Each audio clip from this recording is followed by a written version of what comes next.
Good day, this is JNN Weekday News. I'm Lafine Wigan. Here now are the top stories. Finance Minister Dr. Peter Phillips says the country will have to live within its means going forward in order to meet its fiscal targets under the 4-year Extended Fund Facility EFF with the International Monetary Fund IMF. Debating the first supplementary estimates of expenditure yesterday in the House of Representatives, Phillips acknowledged that the program of economic adjustment under the IMF has been difficult. Dr. Phillips reported that despite the difficulties faced by the administration this fiscal year, the government had kept faith with public sector workers with whom it had entered into agreements. He said the final amounts owed, along with regular salaries totaling $156.1 billion, will be paid before the end of the fiscal year. Importers and suppliers who conspire to defraud the Jamaica Customs Agency JCA of cash by supplying false documentation of deliberately undervalued goods could soon find themselves being faced with criminal charges outside of the monetary fines currently imposed. The recommendation followed an examination of the 2013 Auditor General's report during Tuesday's meeting of the Public Accounts Committee of Parliament at Gordon House. Auditor General Pamela Monroe Ellis said the findings of the audit highlighted operational weaknesses at the JCA, formerly Jamaica Customs Department, which impaired its ability to consistently determine appropriate and objective valuation of imports.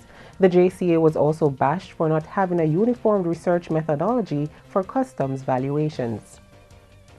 In entertainment news, Jamaican singer Tessanne Chin delivered a scintillating high-energy performance of Donna Summer's Last Dance at the White House last night. The performance earned sustained applause from an audience headed by U.S. President Barack Obama and his wife Michelle. Chin, who performed after Patti LaBelle, Janelle Monáe, and Melissa Etheridge, justified her inclusion in the stellar lineup for the Women of Soul in performance at the White House, staged by the U.S. First Lady. In international news, we have a special news feature. We'll be speaking to Miss Olga Nevinchana over there in Ukraine to shed some light on the happenings in the country.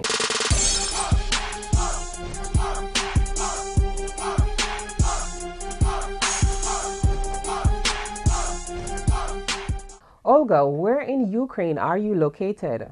I live in Kiev, in the capital, and some time ago, they were like for more than 2 months, we had like active protests in the city center on the main square. But now the epicenter of everything is in Crimea Peninsula, where is actually there are Russian troops right now, though they don't admit they are in our territory, but in fact they are, and there are many of obvious things that they said on cameras that they are Russian army. So when everything was here, it was like really scary because actually we have mixing feelings because on one hand it's very scary because we don't know what's going on, and when government makes some things like shooting people, it's really scary because you don't know what's going on next. And now when you think that nothing worse can happen, like they did too much and then they do something more. What is the main purpose of the protest exactly? Tell our viewers. To fight for their freedom and to get a better country, to have country without corruption and everything. And this is really surprising because when you go there, you have like special feeling because people are looking for on internet how they can help, where they can bring money or food or something else, and ask each other how to help. And it's like this self-organization. It's really amazing. What it is that Russia wants exactly?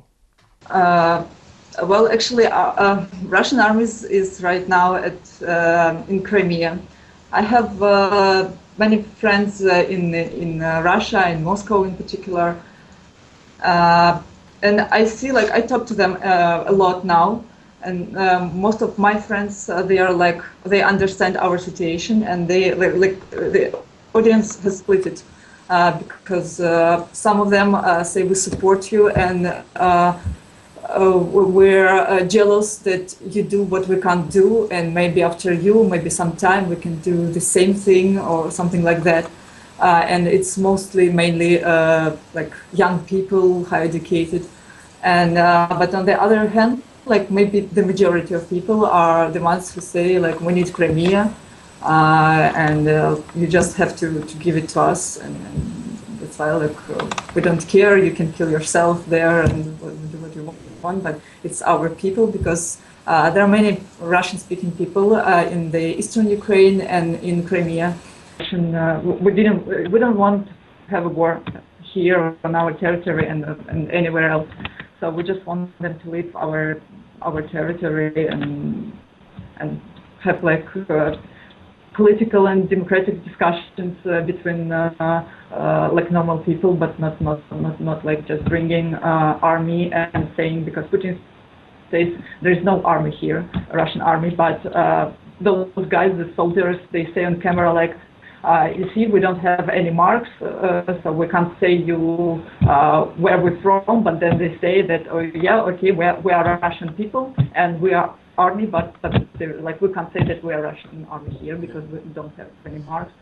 What message would you like to send to the world? Every person have to stand for their rights, for their future, to understand what they want, to think about it, like really think to themselves, not to politicians or someone else, and to act. If you want to have something, you have to act. And finally, Olga, have you ever been to Jamaica? I've never been to Jamaica. I have some friends on Facebook and we communicate a lot, and I really want to go there, but for now I haven't been there. But I really do want to come.